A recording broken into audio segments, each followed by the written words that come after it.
When I was a child, my father used to say, "You might hate me, but you will do what I tell you to do." He also said, "When I say jump, the only thing I want to hear from you is how high." Now, this sounds pretty harsh, but it actually represents the primary parenting focus of most parents: behavior and obedience. This is probably the most common belief parents have. Children are to obey, period. Full stop, end of sentence. We also see this idea reflected in virtually all parenting books, classes, and coffee shop discussions between friends. The big topic: discipline, punishment, consequences. The big question: how do I get them to obey? It's the sacredest of all. Children, obey your parents. In the last couple of decades, there have been a growing discussion about something different, however.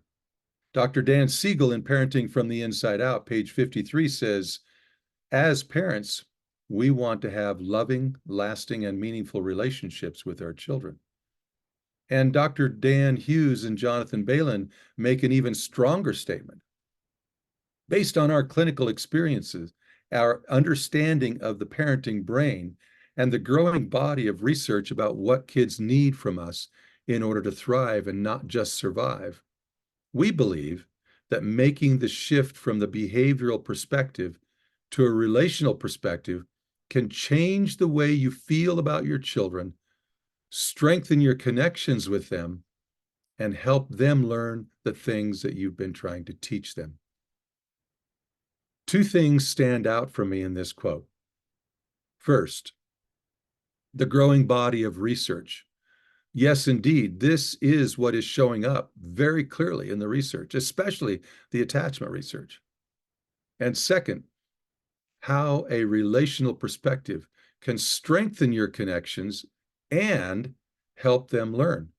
Yes, actually help them learn the things that we've been trying to teach them. The added bonus of what I'm calling relationship first is that it actually lines up with the biological process going on in development. This is the optimal focus to help them learn. I would even pull out the big guns with two quotes some of you might be very interested to hear. What is desirable in a man is loving kindness, and I have drawn you with loving kindness.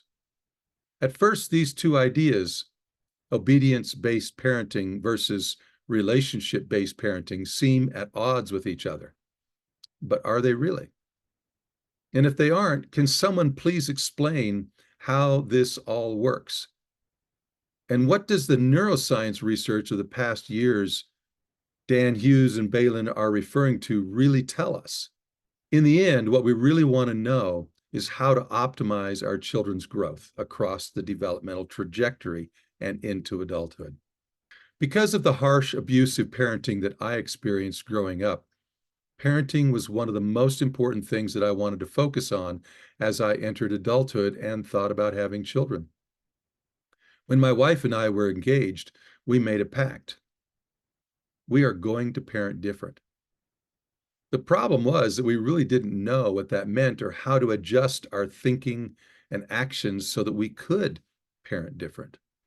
We both grew up in conservative religious homes, and while we still ascribed to many of those parenting values, we had some significant concerns. We struggled to find a different approach in general. And as I studied parenting in the early years, I focused primarily on a gentler version of the traditional parenting approach. I was still thinking of parenting in terms of obedience. I mean, we certainly want to have love and fun, but in the end, it's about making sure that our children did what they were supposed to do, isn't it? And there were always those consequences when they didn't, right? As our children grew, we had several very significant experiences that caused us to question this behavioral focus. It was slow at first, this dawning awareness that behavior-oriented parenting was not the optimal way to raise children. I remember a quote from the psychologist Dr. Kevin Leman. Discipline without relationship equals rebellion. That one caused me to pause and to wonder. It sat in my mind for years, eating away at the belief that behavior was the primary focus. Another huge influence when we were raising children was the big debate that centered around Dr. Spock's teaching that spanking was harmful to children. This was another idea that ran around in my brain for years, even decades, trying to make sense of it. It certainly didn't line up with the predominant teaching in the conservative religious world that I ran in. But something about it captured me, and I just couldn't quite let it go. As time went by, and I saw the impact of my approach, I was quite disheartened. Yes, we were doing things different. No one was getting beat up, but it wasn't really working. Something was very wrong, something at the very foundation of my approach. The love and fun was minimal as I tried to make sure that they obeyed.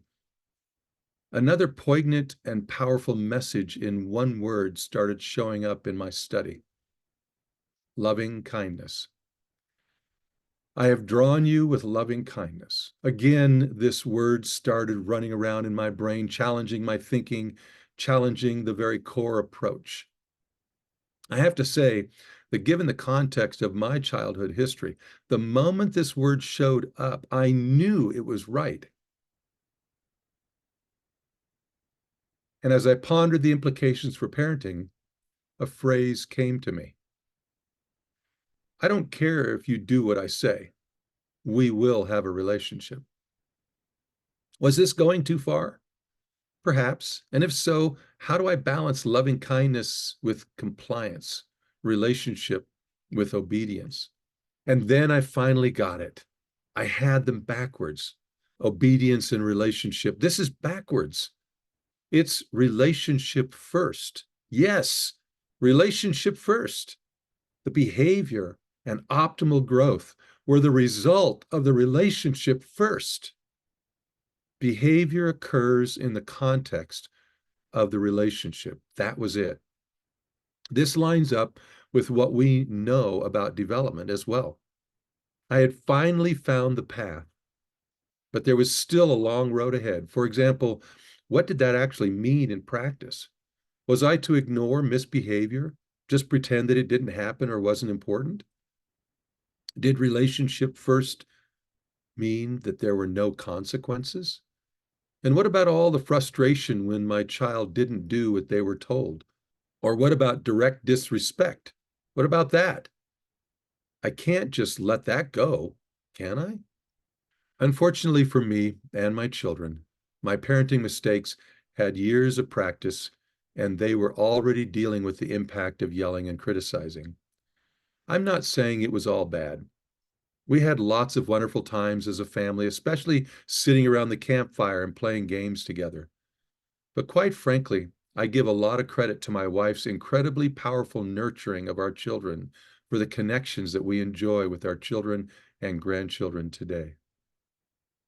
But our children paid a price for what I didn't know and for how long it took me to really get this point.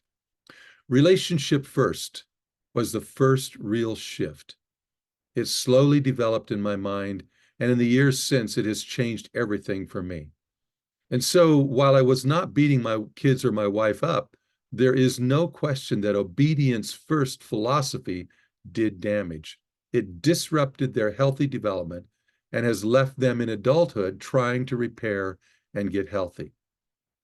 Relationship first is the new path, and it has the potential to help parenting become a more peaceful, enjoyable, and effective experience. I can tell you this: it has helped me have a more powerful and positive focus in my interactions with my children. And while I'm still healing from the profound damage that I experienced, relationship first has transformed my approach and given me clarity.